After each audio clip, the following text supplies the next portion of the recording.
Jo es domāju, tas ir, manuprāt, kaut kas tāds, ko mūsdienās cilvēki visvairāk meklē. Kāda ir man dzīves jēga, ko es šeit vispār daru? Tiksim, daudz saka, es negribēju, ka Dievs man rada, jo man ir tik daudz problēmas, man ir tik daudz sāpes un citas lietas. Kāpēc es šeit esmu?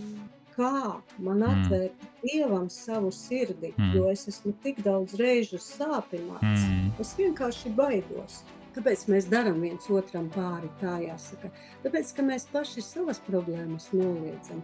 Lai cik skumji nebūtu, bērni maksā par vecāku grēkiem, Mm, ja runājam no mm. psiholoģiskā viedokļa.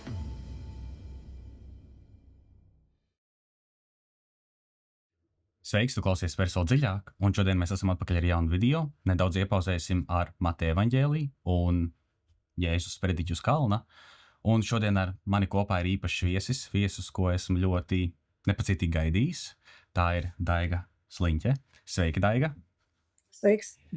Un Daiga ir ne tikai psiholoģe, bet arī kristīgais padomdevējs. Bet es ļaušu Daigai nedaudz vairāk sevi iepazīstināt īsumā. Jā, jautājums, cik tas ir īsi, jā, jo man tas, gana garš tas ceļš ir bijis, jo, tas sapnis par to, ka es varētu būt psihologs, man īstenībā ir kopš mazām dienām, man ļoti, ļoti gribējas būt, vērot cilvēkus un skaidrot viņiem, kā vajag runāt, kā vajag vienam pret otru izturēties. Man tas likās interesanti kopš mazām dienām. Bet jā, bet ir tā, ka gala rezultātā es ieguvu izglītību kā organizācija psihologs, bet gandrīz 20 gadus nostrādāju skolā. Tā interesanti sanāca. Un tad es sapratu, ka tomēr psiholoģija nedod man, un, manuprāt, arī maniem klientiem nedod to, ko viņiem vajadzētu saņemt visā pilnībā. Un tad es šobrīd studēju kristīgo biblisko padomdošanu, un gala darbs vēl ir jāuzraksta. Jā. Tā kā esmu pilnīgi jaunā Jaunos ūdeņos. jā, tā var teikt. Jā, un ja mēs runājam par šo te psiholoģiju, tad varbūt interesants jautājums tā kā sākumā būtu, vai jūsu pieredzē vairāk palīdzību meklē tieši ticīgi vai tieši neticīgi cilvēki, jo nav tikai psiholoģe, bet ir arī kristīgais padomdevējs. No kur cilvēku puses nāk vairāk šī te palīdzības meklējums, ja es tā drīkstu vaicāt? Redz, skaidri. Par cik es esmu ilgu laiku strādājusi skolā, tad tie, kas mani meklē, lielākoties ir tie, kas ir skolas vidē, bijušie vecāki vai skolnieki, kas ir bijuši. Līdz ar to, viņi principā ir neticīgi cilvēki. Bet tas, ko es esmu sapratusi, ka neticīgs, tas nav īsti pareizi teikt, jo ja sāc ar cilvēku runāt, tad kā likums mēs nonākam līdz tam, ka cilvēkam ir dziļākas domas, viņš daudz domā par tādām lietām, teiksim, kāpēc es esmu šajā pasaulē, kāda ir manas dzīves jēga. Viņš neiet baznīcā, mēs teiktu, ka viņš ir neticīgs, bet patiesībā viņš domā ļoti dziļas domas, tādas, es teiktu, kristīgas, bibliskas domas, jā. Un tad varbūt īsumā, pirms mēs lecam tā kā nedaudz vairāk iekšā, kas ir psiholoģija? Varbūt pirmoreiz cilvēks, kas varbūt dzird šo te vārdu psiholoģija, palīdzēt saprast, kas tā tāda vispār tāda ir. Jā, ar psiholoģiju ir tā interesanti. Īstenībā psiholoģija ir salīdzinoši jauns veidojums, un ilgu laiku psiholoģija viņa bija tā kā filozofijas sastāvdaļa. Un vajadzība pēc psiholoģijas radās tikai, tas ir 17. 18. gadsimts, tad, kad sākās pat 18. 19. pat tā būtu, tad, kad rūpnieciskā revolūcija sākās un parādījās tādi jautājumi, kur ar filozofiju vairs nepietika. Un būtībā psiholoģija tā ir zinātne par cilvēka psihi, par to, kā cilvēks domā. Būtībā 3 lietas - prāts, griba, emocijas ir tas, par ko psihologi daudz domā, daudz runā ar cilvēkiem. Tas ir tas lauciņš. Un būtībā psiholoģija, es tā paskatījos, ka Nu, ja mēs tā sakam, gribam to sākuma punktu, tad īstenībā tas arī ir zināms, tas ir 1879. gads, kad Mm, vācu zinātnieks Vilhelms Vunts atvēra pirmo psiholoģisko laboratoriju, eksperimentālo, mm. un tad sāka cilvēka psihi pētīt. Bet, ja tev interesē, tad kāpēc tieši rūpniecības revolūcija bija pie vainas? Vai Es, tev tas interesē?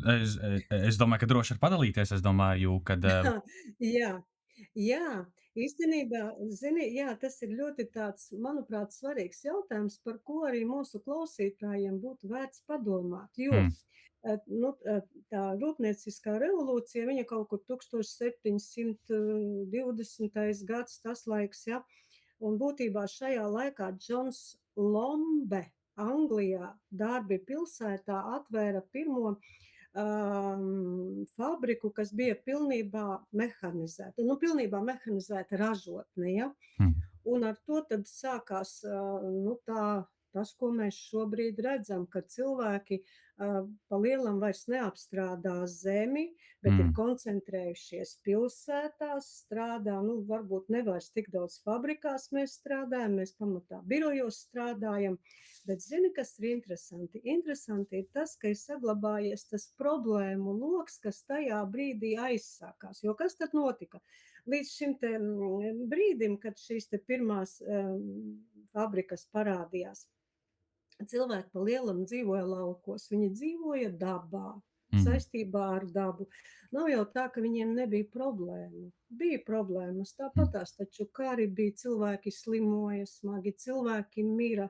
Tā kā mm, problemātika bija, bet tas, ka cilvēki bija dabā, ka viņi dzīvoja tādās nelielās kopienās, kur viens otru pazina, viens otru atbalstīja, tas sekmē to, ka cilvēki arī salīdzinoši viegli atbrīvojas no savām psihiskajām problēmām. Nu, bija, teiksim, lielas skumjas, teiksim, mēs šodien teiktu, laikam depresija, ja, mm, mm, bet toreiz tas cilvēks parunāja ar vienu savu draugu, ar otru, ar tanti, ar krustēvu, ja, un kaut kādā brīdī viņš jau ir izvējojies, ja. mm, Bet lūk, tad, kad cilvēki sagāja dzīvot pilsētās, prom no dabas, prom no šīm te mazajām kopienām, parādījās vesela virkne problēmu.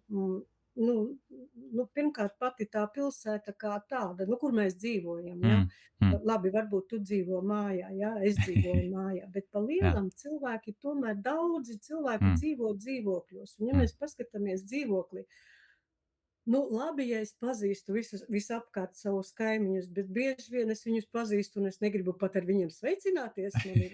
Viņi tur skaļi mūziku klausās vai vēl kaut ko tādu dara, ja? Lūk, tā kā radās cilvēkiem trauksme, depresija, mm, atsvešinātība parādījās, jo viņi mm, sajūtās tā kā izrauti no tās vietas, kur viņiem bija labi, un mm, ielikti vietā, kurā viņiem nepavisam nav labi. Tā bija pirmā lieta. Otrā lieta, tajā laikā tās bija fabrikas, tātad cilvēki no dabiskas, normālas vides nonāca pie mašīnām. Ja? mm, Viņi caurām dienām bija spiesti darīt kaut kādas operācijas, nezinu, teiksim, piešūt vienu podziņu, un tā 12, 14 stundas dienā piešīju podziņu vai piešīju lencīti. Ja? mm. Būtībā mēs jau nekur tālu neesam aizgājuši. Ko mēs šodien pie saviem datoriem darām? Arī 12 stundas. Dažam Jā, labam jā, sanāk. tieši tā. Un būtībā labi, ja tas darbs ir tāds, kas ir radošs un aizrauj un patieši pacelā manu dvēseli, ja? Bet bieži vien ir tā, ka tas darbs ir monotons pietiekami, ja? Un cilvēks jūt, ka viņam nepatīk tas darbs, ka viņu nogurdina tas darbs, jā. Tad kas tad vēl bija? Par bērniem interesanti, ka tajā brīdī, šajā te brīdī, kad vecāki sāka strādāt fabrikās, vai tā kā mūsdienās ir strādā pie datoriem, parādījās arī problēma attiecībā uz bērniem, jo, ko tad darīt ar bērniem? Sākumā viņus mēģināja nodarbināt fabrikā, pēc tam saprata, nē, tas neiet cauri, tie bērni paliek infantili, nemācīti, teiksim tā. Saprata, ka bērni jāsūta skolā, ja? Bet atkal jautājums, kā ar viņiem strādāt? Jā, Mm. tāda vesela virkne problēmu. Un vēl viena lieta, jā, šī te jautājums par bērniem jau Mm. arī turpinās, vai ne? Jo šobrīd problēma jau ir, Mm. ja mēs Nekas nav mainījies. paskatāmies, Vai paliek trakāk? internets, šobrīd mākslīgais internets nāk, Mm. mākslīgais intelekts. Intelekts, jā. Jā, tās ir lietas, kas mūs atsvešina no mūsu bērniem, kas mūs attālina no mūsu bērniem, un tā atkal ir problēma, par ko Mm. ir jādomā. Un visbeidzot, gan toreiz, gan joprojām tiek saražots ļoti daudz preču. Ja mēs ieejam normālā veikalā, ko mēs Mm. ieraugam? Milzums preču, un mēs izējam tam veikalam cauri, un neko tur nevajag nopirkt. Mm. Vai ne? Mm. Mm. Bet ražotājiem ir svarīgi, lai mēs tomēr pirktu. Un tāpēc uz psiholoģijas bāzes veidojās vesels atzars, kurš pēta joprojām cilvēku vēlmes, cilvēku uzmanība, kā darbojas, kā cilvēks izvēlās preci, tātad ar mērķi piesaistīt viņu tai precei, kā to panākt. Iegūt to cilvēku uzmanību. Tad sanāk, vairāk domājot par šo te industriālo revolūciju, kas notika. No vienas puses varbūt izklausās, ka tas bija tāds it kā laba investīcija, teiksim tā, kas patiesībā apzaga cilvēku pašu no viņa, kas es esmu kā cilvēks, jo es eju tikai uz darbu, es nostrādāju savus 8 stundas dienā. Manuprāt, es kaut kur lasīju, ka psiholoģiski es īsti nezinu, vai tā ir patiesība vai ne, tāpēc man šeit ir eksperts, kas varēs apstiprināt vai ne, kad cilvēks nostrādājot tās 8 stundas ir pietiekoši enerģijas it kā pilns, lai būtu sajūta, kad es varu vēl it kā kaut ko darīt, bet tajā pašā laikā tikpat noguris, kad īsti neko gribās atlaisties dīvānā un paskatīties telefonu, un attiecīgi cilvēks degradējās, tātad cilvēks pats degradējās, tiek zaktas iespējas attiecības veidot ar bērniem, ka tu kā cilvēks audzini bērnus, bet ka tu savu cilvēku ieliec skolā, kur valdība audzina tavu bērnu, un tad tajā pašā laikā arī attiecības trūkst ar bērniem, un cilvēks, tā kā tagad nāk arī mākslīgais intelekts, cilvēks vairs neattīstās domāšanā, jo kāpēc man ir jālas grāmatas, kāpēc man ir jādomā līdz, kāpēc man ir jāstudē un viss pārējais, jo dators visu izdarīs. Attiecīgi pieaug arī darba jautājumā, ka cilvēki arvien vairāk un vairāk pazaudē darbus. Jā, es nezinu, vai jūsuprāt šī te industriālā revolūcija bija laba lieta, vai bija labāk, kad mums katram bija savs lauks, ēzelīts, kartupeļu lauks un dzīve notika agrāk? Nevar pateikt labāks vai sliktāks. Tas vienkārši, tas ir normāls attīstības process, cilvēces attīstības process, jo cilvēku kļūst vairāk uz zemes, kā mēs zinām, un katram savs ēzelītis un savs lauciņš vienkārši fiziski nesanāk. Iedomājas, ja visas tās pilsētas, visi, teiksim, nezinu, Rīgas iedzīvotāji visi iznāktu ielās, un tagad katrs sev gribētu tīrumu, tad nekas prātīgs nesanāktu, ja? Nē, tas ir normāli, ka pasaule attīstās, sabiedrība mainās, nāk jaunas tehnoloģijas, viss ir kārtībā. Tam tā ir jābūt, tas ir dabisks process, bet ir svarīgi, ka mēs tajā saglabājam skaidru galvu un ka mēs nevis ļaujamies tam procesam, bet mēs apdomājam, kādai daļai no šī procesa mēs varam ļauties un kādai ne. Piemēram, ja manam bērnam ir 2 gadi, pieņemsim, un es viņam iespiežu rokā mobīlo un saku, paskaties tur kaut ko, un uzelpoju, vai cik labi viņš man liek mieru, ja? Tā man kā psihologam jāsaka, nav gudra rīcība, ja? Jo šobrīd tam bērnam līdz 3 gadu vecumam tam bērnam veidojas saikne ar mani, pēc tam jau viņa vairs jau parādās, viņa jau tāda pastarpināti veidojās, bet līdz 3 gadu vecumam ir tas zelta vecums, kad vai nu mums izveidojās tās attiecības ciešās ar bērniņu vai neizveidojās, un diemžēl tieši šajā laikā, bērns ir kāpēcītis un viņš ir nogurdinošs, un mēs pārgurstam un mēs gribam kaut kā brīvību vecāki, ja? Bet vai viņu pieradināt pie mobīlā vai pie datora, es ļoti šaubos, ka to vajadzētu darīt. Ko es gribu teikt, ka ir jāsaglabā skaidra galva, skaidrs prāts, man ir jādomā līdzi. Bet varbūt tad rodās tāds jautājums, jo mūsdienās mums ir darbs, diemžēl, skatoties datus, tik cilvēki, cik ir vientuļie cilvēki, kas nav precējušies, ir vairāk kā jebkad dēļ interneta pasaules un vispārējais. Lai gan cilvēki ir vienotāki kā jebkad, tā pašā laikā cilvēki ir vienāki kā jebkad. Un skatoties uz to, ka ir daudz vientuļie vecāki un ir daudz darbs, un diemžēl nav šī iespēja investēties tajā bērnā tik daudz, varbūt kā gribētos. Ko, teiksim, darīt vecākam, kas varbūt ir, patreiz viņš varbūt klausās, viņš ir vientuļais vecāks, un viņš grib parūpēties par to bērnu, bet viņam atnākot varbūt pēc 10 stundu darba dienas vai citreiz pat 12 stundu darba dienas, kā viņam saglabāt šo te skaidro galvu, investēties bērnā, arī, ja tā drīkst teikt, nedaudz nevis iedomīgi, bet priekš manis, kad kā arī cilvēkam padomāt priekš savas mentālās palīdzības, kad cilvēks vienkārši neizdeg un nenokrīt tā kā tāda maza čupiņa, bet var arī savākties un iedarīt tās lietas, ar kurām Dievs ir sveitījis, kad ir darbs, ir ģimene, ir finanses, ir jumts virs galvas un vispārējais. Zin kā, mana pieredze rāda, ka ir svarīgi sistēma. Ir jābūt sistēmai, un to sistēmu var uztaisīt, identificēt tās lietas, kas mums neiet tā kā vajag. Piemēram, pieņemsim, mani, tad, kad man bija bērni mazi, mani kaitināja, ja es atnāku vakarā no darba, arī kādos 7, 8, un izlietnēja netīro trauku cipa. Ļoti pazīstama situācija. Ja mamma klausīsies, ļoti pazīstama situācija. Jā. Bet kā ar to var strādāt? Apsēžās visi pie galda, ģimene, tie, kas jau ir, arī bērni patiesību sakot, tad visi vienojās, kādas lietas tad mūs neapmierina, ko mēs darīsim, lai visi justos labi, sadalam pienākumus. Ja? Un man savā laikā bija ļoti jauka draudzene, kura viena audzināja 2 puikas, un man ļoti patika, kā viņa darīja. Viņa tiešām strādāja ļoti daudz, jo uzturēt 2 puikas nav vienkārši.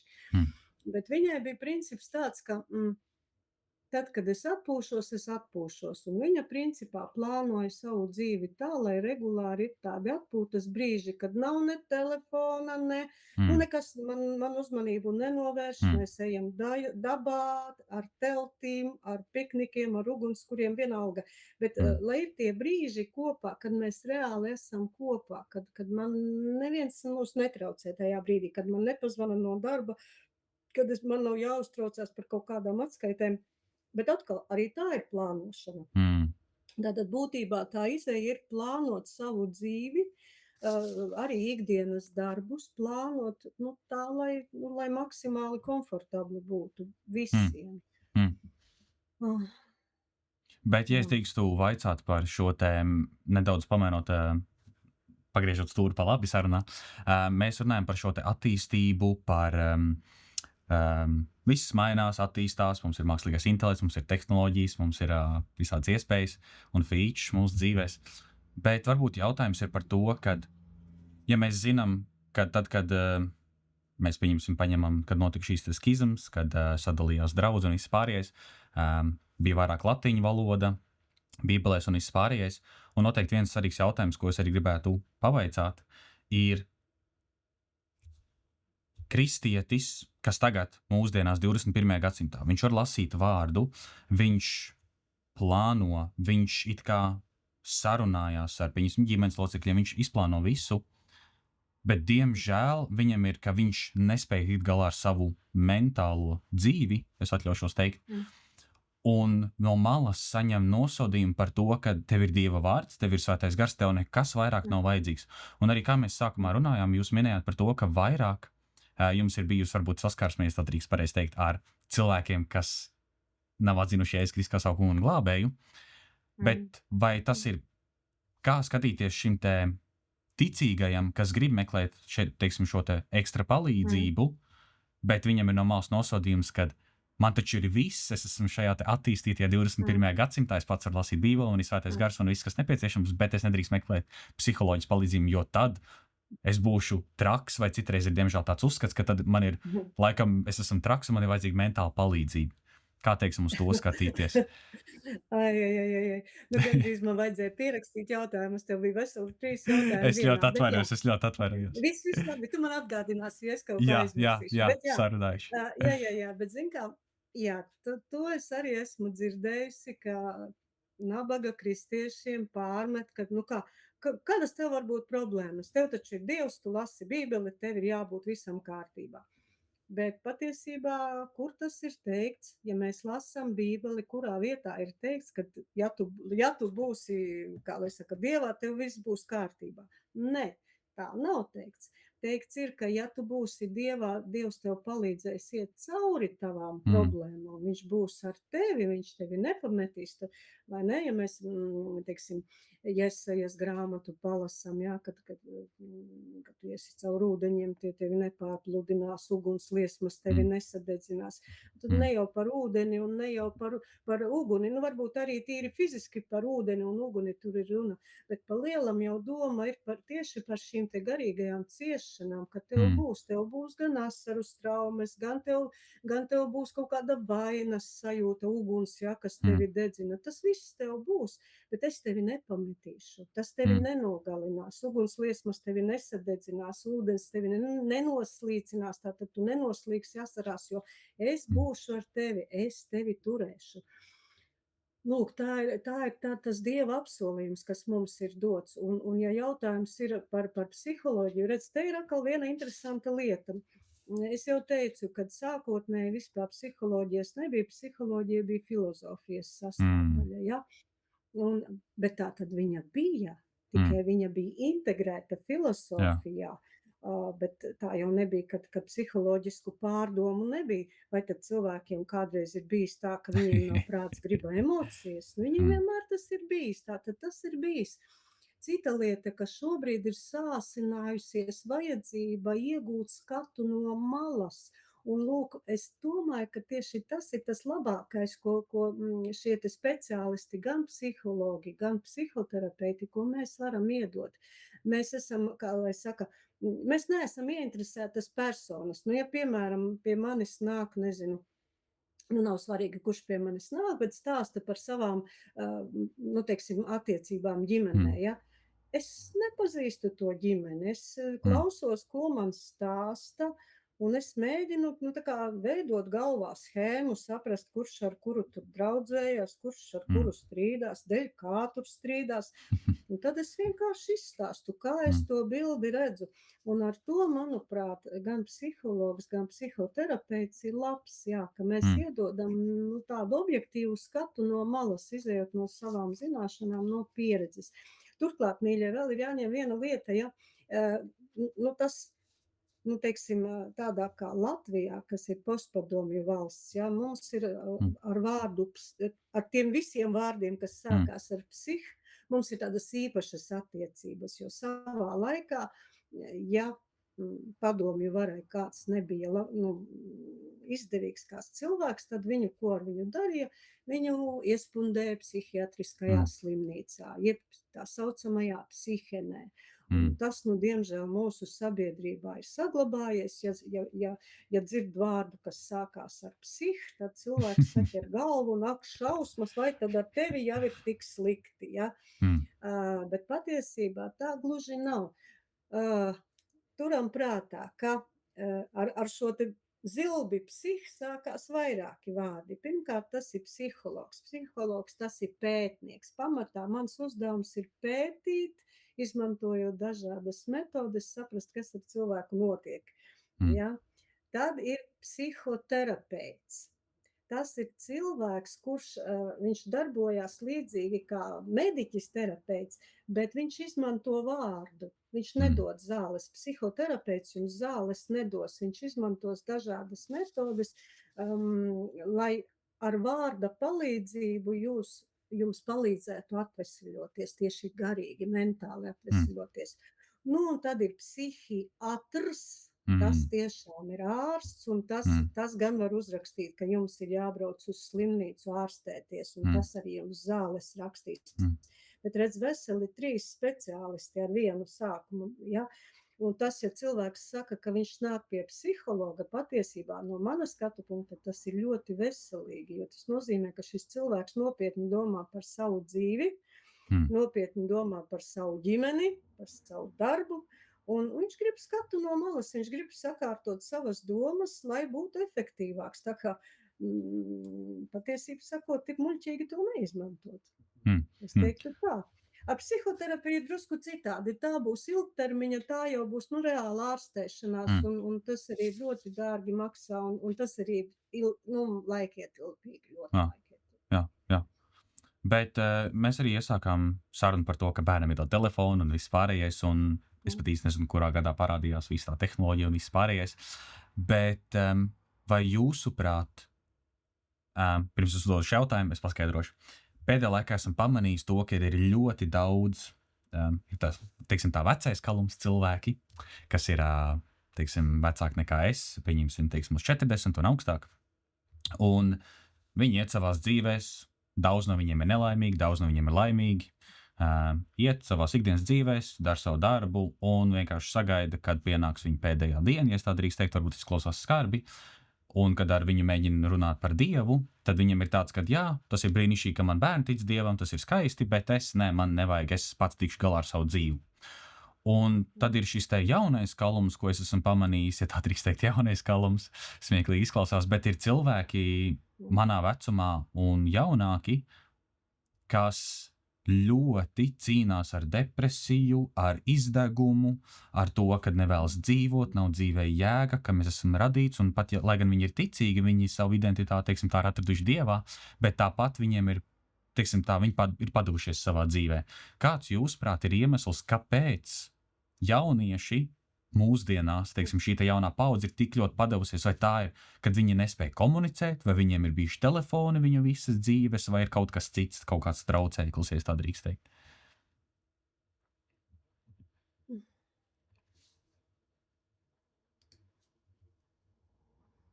Jā. Tas ir ļoti smags un sāpīgs jautājums, jo tā paudze, par kuru tu runā, tā ir manu bērnu paudze, mani bērni, jā, un es redzu, kā viņi, un tas, ko es redzu, ka katra paudze, jā, kā lai saka, lai cik skumji nebūtu, bērni maksā par vecāku grēkiem, ja runājam no psiholoģiskā viedokļa. Un jā, tas, kad, teiksim, 40 un vecāki saka, teiksim, mana paudze daudzi saka, ka, jau, ko tu esi vairs, es jau vecs, man jau vairs tur nav ko mainīt attiecībās ar Dievu, ko tur, jā. Patiesībā tas ir, jā, tas atstāja iespaidu, ļoti negatīvu iespaidu uz bērniem, un vēl ir viena lieta, ko es īsti līdz galam nesaprotu, jo, teiksim, mana vecā mamma, ja, viņa bija tas cilvēks, kurš man iemācīja tēvreizi, kurš strādāja, kurš, teiksim, nodeva šīs te, kā lai to saka, vēsture dzīvā veidā man viņa bija, mums bija brīnišķīgi, teiksim, tādas, viņa savāca, viņai vasarā iedeva mazbērnus pieskatīt, tad viņa no rīta, mums bija vesels rituāls, no rīta mēs gājām dārzā, mums bija ābolīši jānolasa, tad bija jāatrod viss skaistākais ābols katram, jāpaliek zem spilvena no rīta, ja, un tad mēs vakarā visi krēslas stundās salasījāmies, tas ir tas laiks, kad saulīte riet, tā ir kādreiz tāda krēslas stunda tika svinēta. Un jā, mēs tad visi bērni sasēdāmies gultās, un vecā mamma tad viņa tur stāstīja kaut kādus nostāstus, un mēs dziedājām, tad mēs katrs to garšīgu ābolīti apēdām, jā. Tas bija vesels, tik noslēpumains laiks, jā, tik skaists, tik tas laiks, un pie viena viņa mums iemācīja arī, ka Dievs ir, un ir tāda tēvreize, un tā, it kā caur pasaku, ja? Un saproti, ko es šobrīd nesaprotu, man ir sajūta, ka šobrīd nav, vismaz es neredzu tādus vecos viedos cilvēkus, kuri varētu pārnest tiltu no tās pagātnes uz nākotni, teiksim, teiksim, kā vecmāmiņa un mazbērniņš vai pat mazbērniņš, ka es neredzu tādus cilvēkus. Mm. Droši vien man vienkārši nav nācies satikt, gan jau mūsu klausītājiem tādi cilvēki ir pazīstami, ja? Mm. Bet īstenībā tādu cilvēku ir kaut kādu iemeslu dēļ ļoti maz palicis. Man šķiet, ka vismaz tad, kad es augu, šādi cilvēki man apkārt bija vairāk, ka šobrīd es viņus nejūtu. Varbūt tu viņus pazīsti, es nezinu. Jā, tā ir, jā, jo tu jau, jā, kā tas ir. Bet man šķiet pietrūkst šī te, iespējams tas ir, zini kāpēc? Tāpēc, ka šobrīd paaudzes nomainās ļoti strauji. Ja teiksim, pirms tās rūpnieciskās revolūcijas principā, teiksim, 3 paaudzēm bija viens informācijas lauks. Teiksim, vectēvi, tēvi, bērni, mazbērni, viņi visi ar zemi, viņiem bija apmēram viena tā informācija, ar ko viņi operēja. Ja? Tad, ja mēs redzam šobrīd, tad tā informācija atjaunojās ļoti strauji. Ja? Un būtībā to jau skolā ir pamanījuši arī skolotāji, ka, teiksim, ir milzīga atšķirība starp bērniem. Ja kādreiz, tomēr bija kaut kāda sasaiste, teiksim, 12. klase, 1. klase, viņi tā kā viens otru jūta. Tad šobrīd ir tā sajūta, ka tie tā kā 2 atsevišķi kosmosi jau. Ja? Un tas, manuprāt, ir tā informācijas ietekme, ka katrai paaudzei ir tik milzīgs tas informācijas apjoms, ko viņa saņem tīri no interneta. Pamatā, es teiktu, pamatā no interneta tomēr mēs smeļam grozi kā gribi, ja? Lūk, un tas ir tik daudz, kad katra paudze viņa tā kā lidinās savā orbītā, un ja mēs tā ņemam, tad, ja paudze tie kaut kādi 20 gadi, tad iedomājas, ik pa 20 gadiem šobrīd ir jauna orbīta, tā kā jauna pasaule veidojās. Un vairs nav šī saikne, un tā vecā paudze vairs nevar izvilkt to jauno paudzi. Ja, teiksim, mana vecmāmiņa varēja mani izvilkt, jā, ar to, ka viņa man iedeva šo te garīgo barību, ar garīgo barību, tad, manuprāt, maniem mazbērniem, es neesmu īsti godīga, es varu saviem mazbērniem iedot, jā. Nē, es tomēr neesmu īsti godīga. Tomēr ir jāmeklē, tiem cilvēkiem ir jābūt. Nē, ir jābūt, klausies. Bet viņu ir maz, un viņi ir jāmeklē, jo tas ir tas zelta fonds, kas mūs var izvilkt. Jo man, domājot, teiksim, skrienot cauri Bībelei galvā, ne jau, ka man viss Bībele ir galvā, bet Pāvils saka, atziņa padara cilvēku uzpūtīgu, bet mīlestību ceļ. Un, kad mēs lasām Salomona pamācības, tur ļoti daudz runā par gudrību, bet tur nerunā par gudrību, kad man ir daudz informācija. Un es domāju, tas ir, manuprāt, lielākais klupšanas akmens mums, jaunai paaudzei, ka es neesmu bijis ievērots savā dzīvē, tādēļ man ir jāpierāda kaut kas kādam, lai es kaut kas būtu, jo mēs visi gribam būt mīlēti, atzīti, un tāpēc es savācu daudz informāciju, un es metu ārā, un es liekos gudrs, un cilvēki uz mani skatās uz augšu, bet man nav šī dzīves gudrība, kas nevis var būt, bet noteikti bija arī jūsu vecmāmiņai, un arī ko jūs varat nodot tālāk saviem bērniem, ir šī dzīves gudrība tajā ziņā, kad tā informācija, kas man ir, viņa ir apstrādāta, viņa ir izdzīvota, un pēc pieredzes es zinu, kas strādā un kas nestrādā. Attiecīgi es zinu, kas maniem bērniem ir svarīgākais, un maniem mazbērniem, kas viņiem ir svarīgākais, ko es viņiem varu nodot. Nevis tikai Pitagora teorēma vai varbūt citas sarežģītas teoloģiskie vārdi, pieņemsim ticībā, ja? Bet vienkārši gudrība tajā ziņā, kad mēs kā kristieši varbūt nododam tālāk, kā tas ir patiesi mīlēt cilvēkus. Ka tas nav tikai sajūtas un emocijas un vispārējais, bet ka tas ir, kad es tam cilvēkam kalpoju, kad es viņa vajadzības paceļu augstāk, kad es tāpatās kā Jēzus noliecos un es kalpoju citiem, un, teiksim, šīs te praktiskās lietas, šī te izdzīvotā gudrība, varbūt tas ir tas, kas mūsu paudzē ir vairāk vajadzīgs. Nevis vienkārši informācija, kas nāk no interneta. Varbūt jūs domas par to? Es tev pilnībā piekrītu. Es tevi klausos un pilnīgi redzu. redzu tavus vienaudžus, un es saprotu, Mm, jā, ka tas ir tas, mm, kas mums ir jums jādod.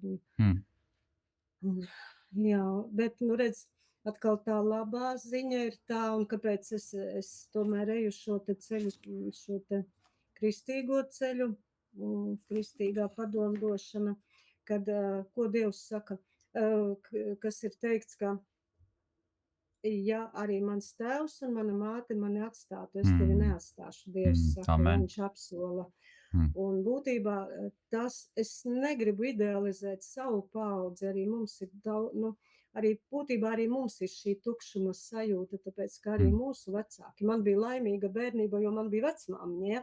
Bet lielai daļai jau tā arī nebija, un jebkurā gadījumā arī mūsu tēvi bija aizņemti darbos, tēti, mammas, mēs jau mm, viņus neredzējām, ja? Un šī pamestības sajūta ir arī mums, manai paaudzei, un būtībā šis te apsolījums, ka ja arī tēvs un māte tevi atstātu, es tevi nepametīšu, tas īstenībā ir tas, kas palīdz izdzīvot jebkurai mm, paaudzei.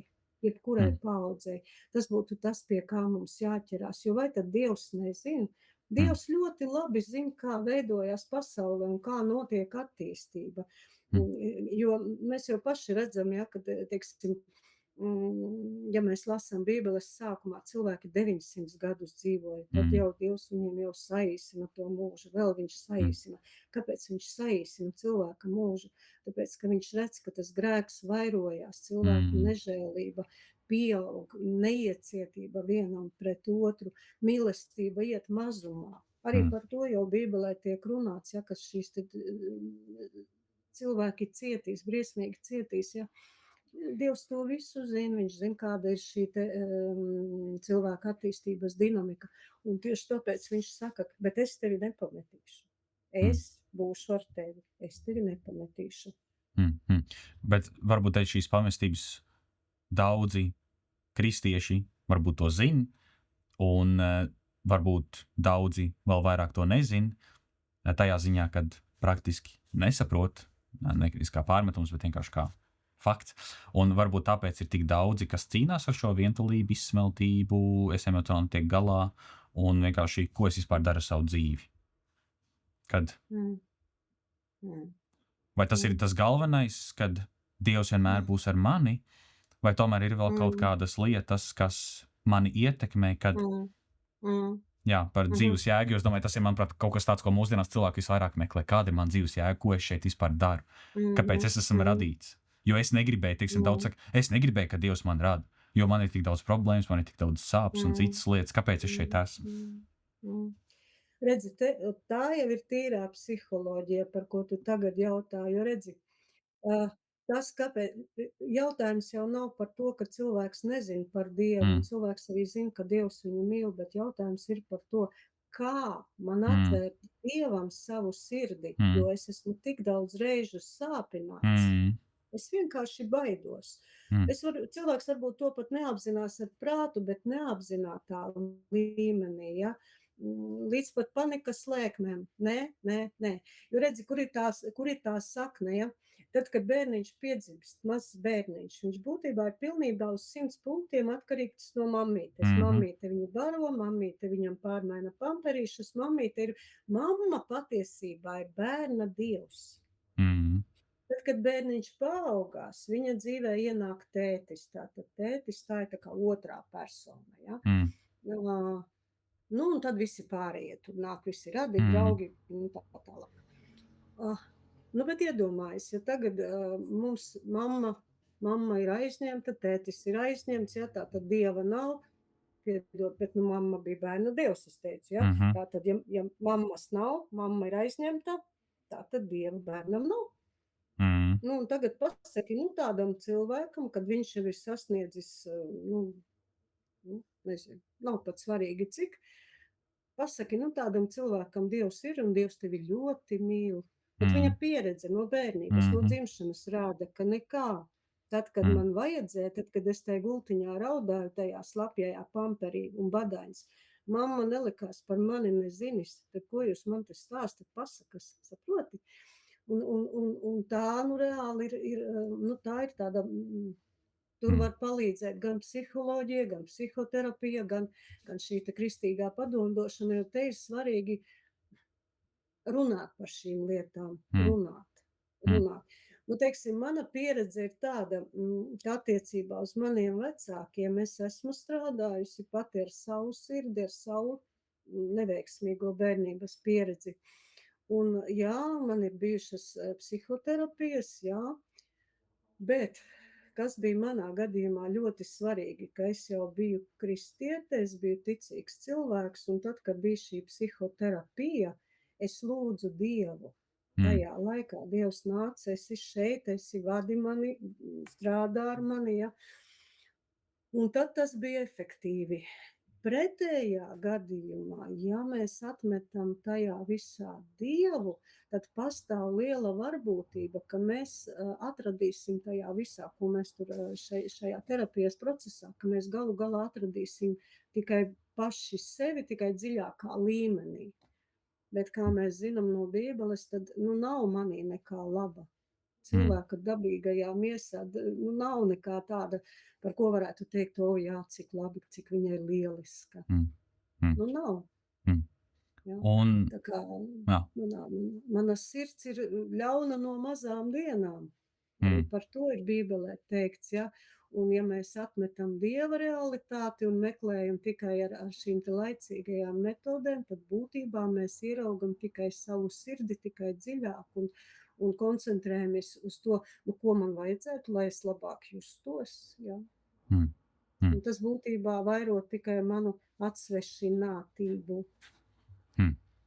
Un skatoties nedaudz vairāk par to, ka mūsdienās ir ļoti daudz bērnu, diemžēl, kas piedzimst vai viņu agrā jaunībā viņiem ir slimības, viņu ķermeņos parādās.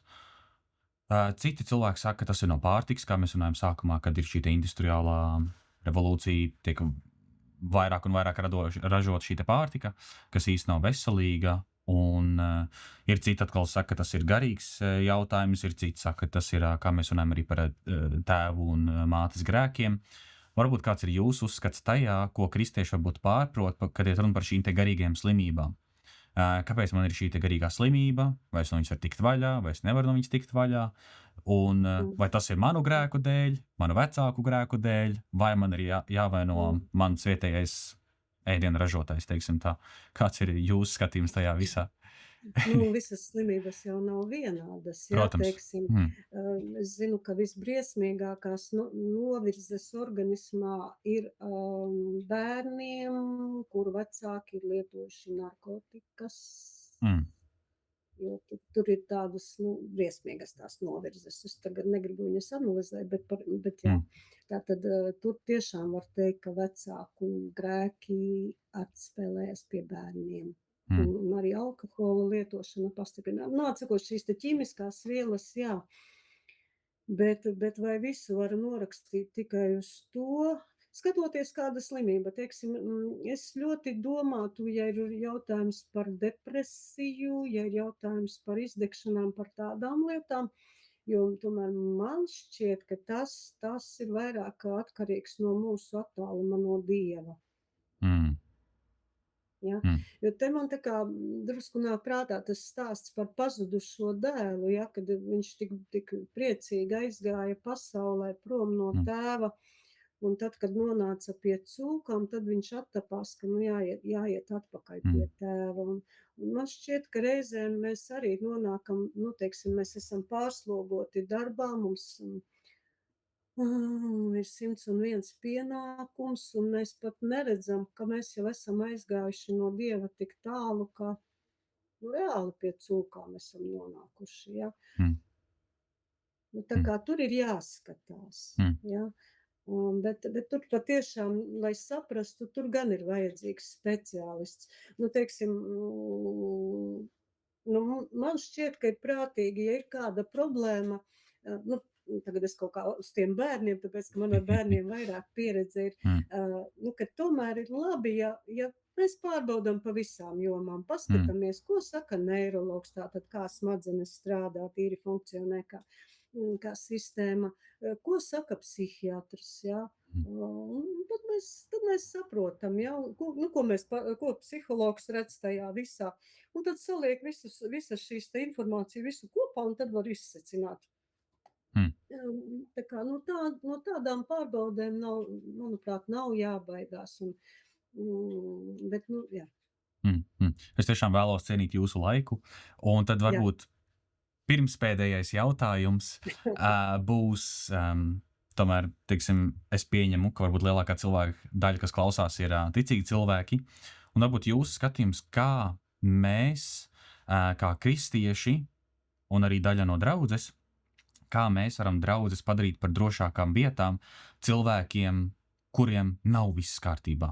Jo, godīgi sakot, nevienam viss nav kārtībā, bet kad mēs, bet kā mēs varam, teiksim, varbūt ir kāds, kas vairāk cīnās ar kaut ko, un kā mēs tiešām varam būt, ka tam cilvēkam nav jāiet pie, jo, diemžēl, nav tik daudz kristīgo psihologu, un iet pie pasaulīga psihologa, tas nav kā, ka tas ir sliktāks cilvēks, bet tomēr es uzskatu, ka ir sava vērtība tajā, kad ir kristietis, kas var dot arī šo te kristīgo gudrību, kā atjaunoties Dievā, un tad vēlreiz mans jautājums ir, kā mēs draudzes varam padarīt par drošākām vietām cilvēkiem, kas mentāli un emocionāli cīnās ar lietām savā dzīvē, prātā un, jā.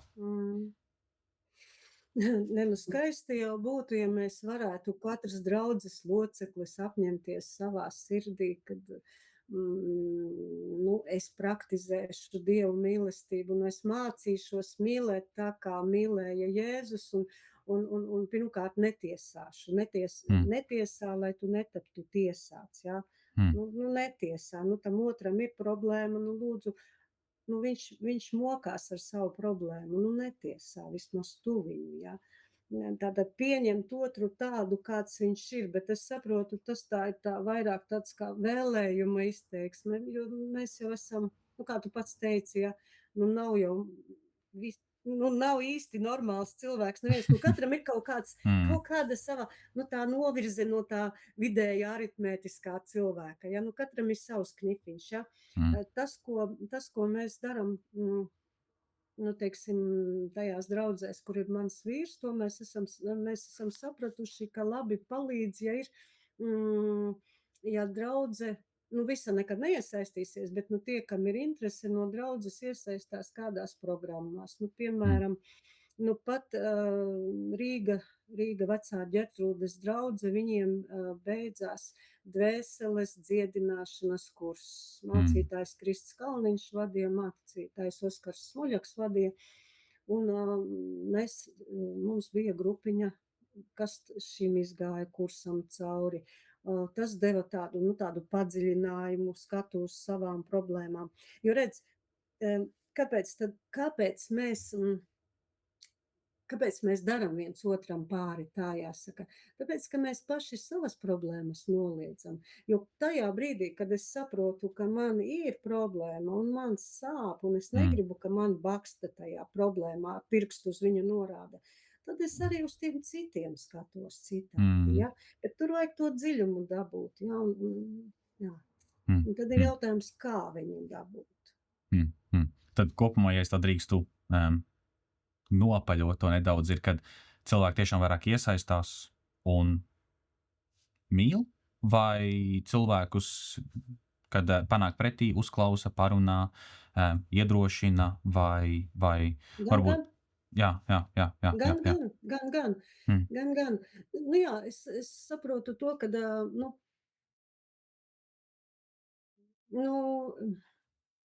es nedomāju, ka tas vienmēr ir jādara mācītājam. Es domāju, ka nereti draudzē ir tie cilvēki, kas redz, kas būtu jādara, bet viņi tā kā kaut kādu iemeslu dēļ saka, ko tad, lai jau mācītājs, ja? Nē, tā ja nav tu mana redzi, atbildība. ka tur ir forša programma, kura mums varētu palīdzēt iet dziļumā, tad, saki, darīsim, ja?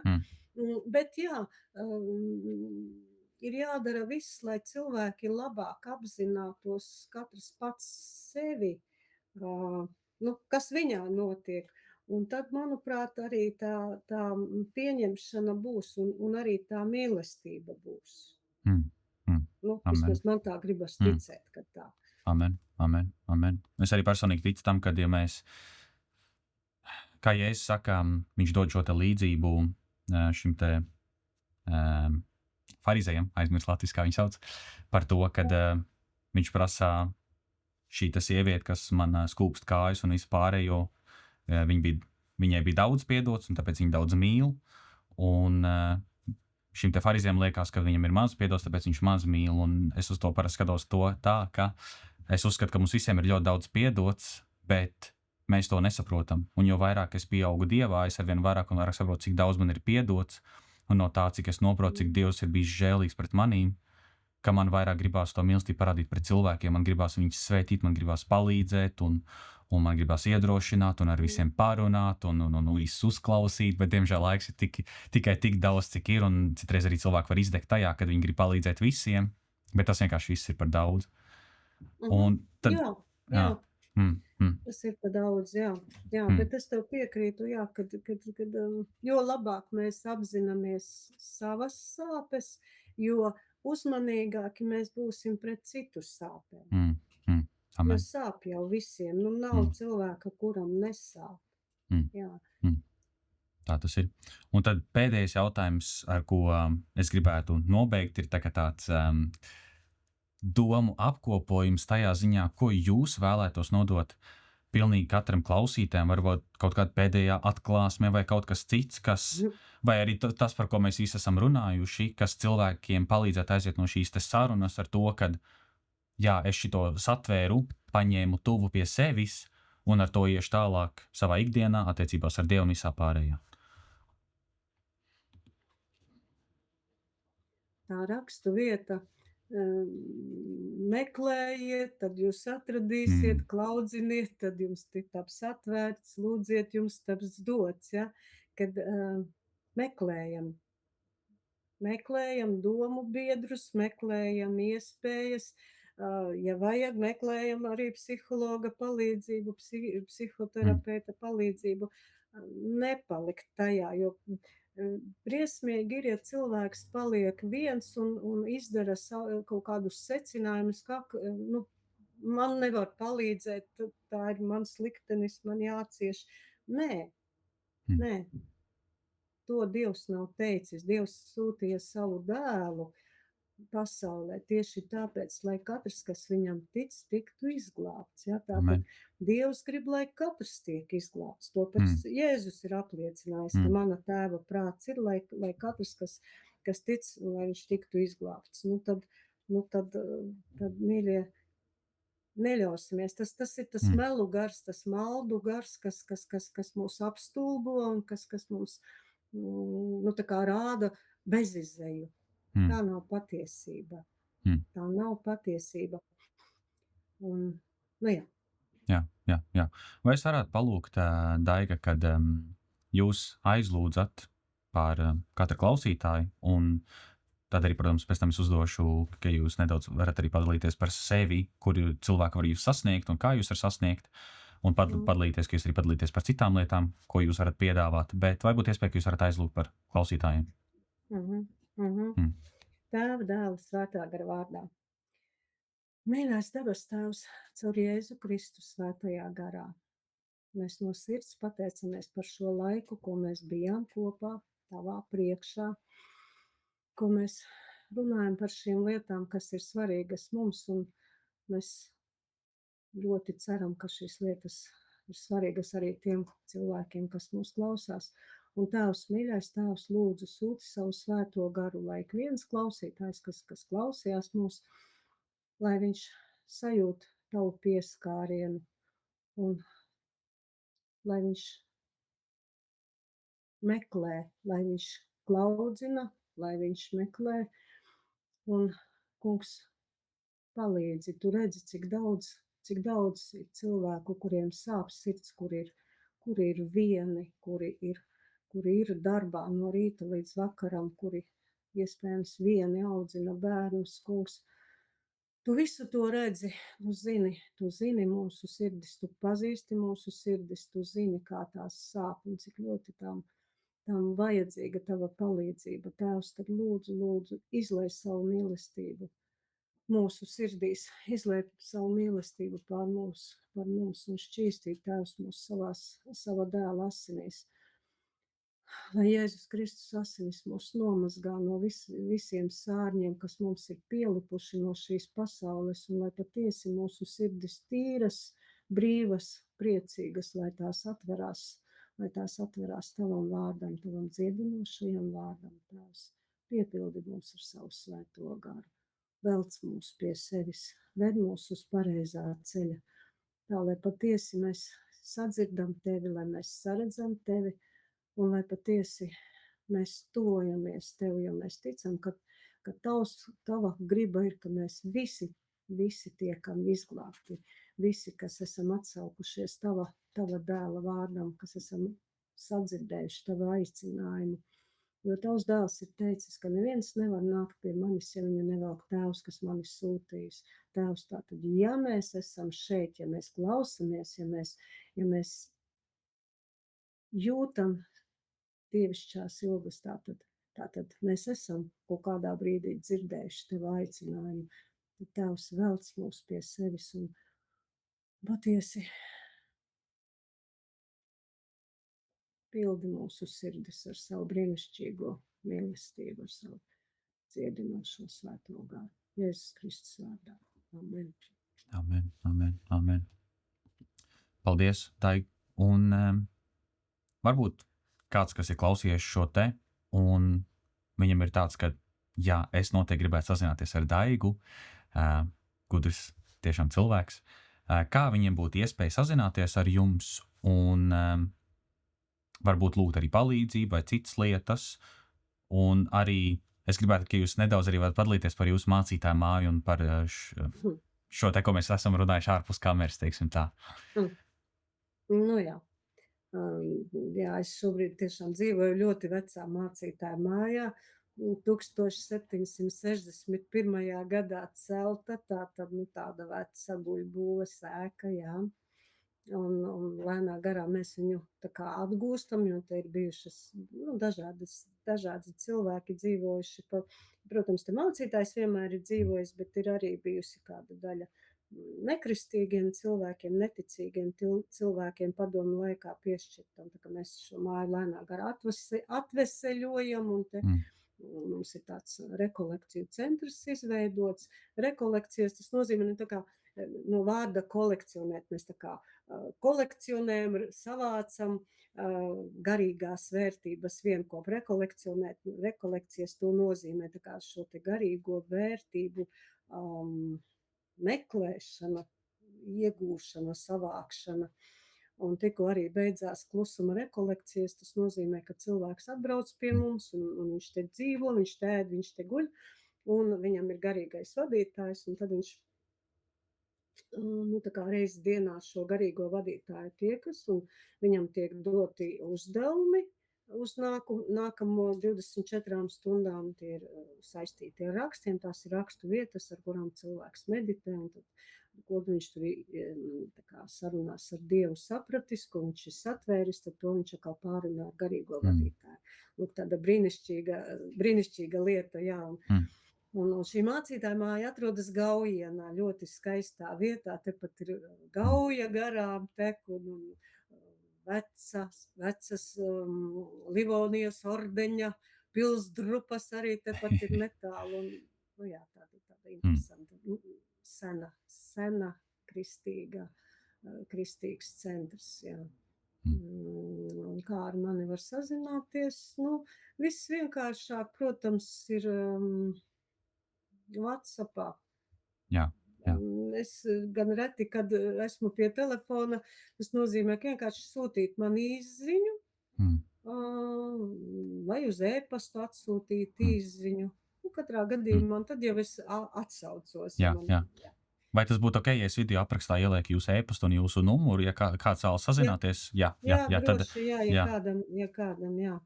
Jā. Un arī tiem, kas domā, un arī mēs abi ar sievu esam domājuši par to, ka būtu tiešām superīgi, kad aizbrauksim uz Latviju, aizbraukt ciemos pie Daigas. Un es tiešām personīgi ļoti gribētu, jo šis te, kad cilvēkiem, kuriem varbūt zini kā, skola beidzās, darbi tagad beidzās, sākas vasaras atvaļinājums un vispārējais, un kad gribās atjaunoties Dievā, atkal viņu dzirdēt, ir pazudis šī te uguns, pirmā mīlestība, ko mēs lasām atklāsmes grāmatā, un es tiešām ticu, ka šī varētu būt tiešām īstā vieta katram, kas ir izslāpis vairāk un skaidrāk dzirdēt Dievu, bet, diemžēl, ikdienišķās rutīnas dēļ, tas ir, teiksim tā, aizmidzis, jeb pazudis. Tāpēc tiešām katram iesaku, kas vēlas atjaunot savas attiecības ar Dievu, sazināties ar Daigu, un noteikti, kad mums būs iespēja atkal aizbraukt uz Latviju, es ar lielāko prieku tiešām ieplānot laiku. Tiešām pie jums, tiešām es to saku no sirds. Apskatīt arī Gaujas. Es nekad esmu bijis pie Gaujas, tāpēc tas varbūt kaut kas jauns. Jā, es no pieredzes saku, ka rekolekcijas ir viena brīnišķīga lieta. Es pat esmu izgājusi 30 dienu rekolekcijas vienā paņēmienā, klusējusi 30 dienas un pēc tam ik par katru gadu 10 dienas tādas uzturošās rekolekcijas, jo tas patiesi ir, ļoti atjauno, jā. Ja es piekrītu, kad tā ikdienas rutīna, tā steiga, viņa tā kā apslāpē mums, jā, šo te pirmo mīlestību, viņa tā kā, jā. Tieši tā. Bet paldies tiešām katram klausītājam, kas ir bijis kopā ar mums, kas klausījies, un lai jums ir brīnišķīgi un sveitīta atlikusī nedēļa, un tad jau tiekamies nākošajā video. Atā!